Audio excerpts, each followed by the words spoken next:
நீங்க பாத்துக்கிட்டு இருக்கிறது வேளாங்கண்ணி கடற்கரை. நாகப்பட்டினம் மாவட்டத்தின் மணிமகுடமாக விளங்கும் இந்த கடற்கரை தமிழகத்தின் மிக முக்கியமான ஆன்மீக மற்றும் சுற்றுலா தலங்களில் ஒன்றாக திகழ்கிறது. சென்னையில் மெரினா கடற்கரை எப்படியோ அதேபோல் டெல்டா மாவட்ட மக்களுக்கும் அதனை சுற்றியுள்ள கிராமப்புற மக்களுக்கும் இந்த வேளாங்கண்ணி கடற்கரைதான் முதன்மையான பொழுதுபோக்கு இடமாகும். குறிப்பாக சொல்ல வேண்டுமென்றால் கோடை விடுமுறை காலங்களிலும் பொங்கல் பண்டிகை போன்ற தொடர் விடுமுறை நாட்களிலும் இங்கு வரும் கூட்டமானது மெரினாவையே மிஞ்சும் அளவிற்கு அலைமோதும். மக்கள் தங்கள் குடும்பத்தினருடனும் உற்றார் உறவினர்களுடனும் மணற்பரப்பில் அமர்ந்து மகிழ்வதை காண்பதே ஒரு தனி அழகுதான். இந்த கடற்கரை வெறும் பொழுதுபோக்கு தலம் மட்டுமல்ல, பல ஆயிரம் குடும்பங்களின் வாழ்வாதாரமாகவும் விளங்குகிறது. இந்த கடற்கரை குழந்தைகளுக்கு ஒரு மிகப்பெரிய விளையாட்டு மைதானம் போன்றது.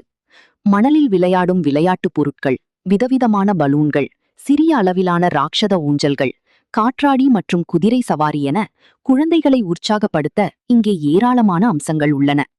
இதனால் விடுமுறை நாட்களில் பெற்றோர்கள் தங்கள் குழந்தைகளை அழைத்து வருவதற்கான முதல் தீர்வாக இந்த இடம் இருக்கிறது.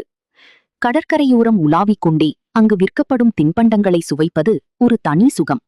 குறிப்பாக கடலில் இருந்து உடனுக்குடன் பிடித்து வரப்படும் மீன்களை மசாலா தடவி உங்கள் கண்முன்னே சுட சுட வறுத்து கொடுக்கும் மீன் வறுவல் கடைகளின் வாசம் கடற்கரை முழுதும் வீசும்.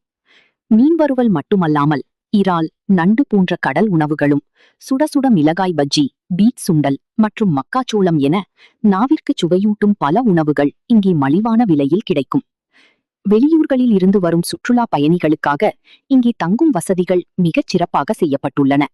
புனித ஆரோக்கியமாதா பேராலய நிர்வாகத்தின் கீழ் செயல்படும் தங்கும் விடுதிகள் முதல் தனியார் விடுதிகள் மற்றும் நட்சத்திர ஹோட்டல்கள் வரை அனைத்து தரப்பு மக்களுக்கும் ஏற்ற வகையில் அறைகள் தாராளமாக கிடைக்கின்றன. இதனால் பயணிகள் எவ்வித தடையுமின்றி தங்கி ஊரை சுற்றி பார்க்க முடியும்.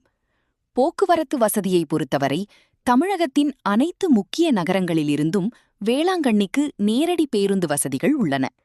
மேலும் இதற்கென தனி ரயில் நிலையம் உள்ளதால் சென்னை, திருச்சி போன்ற நகரங்களிலிருந்து ரயில் மூலமாகவும் எளிதாக வந்தடையலாம்.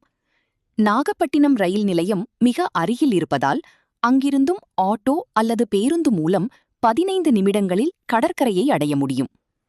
அமைதியான கடல் அலைகள், ஒருபுறம் ஆன்மீக மனம் வீசும் பேராலயம், மறுபுறம் உற்சாகம் தரும் பொழுதுபோக்கு அம்சங்கள் என வேளாங்கண்ணி கடற்கரை ஒரு முழுமையான சுற்றுலா அனுபவத்தை தருகிறது.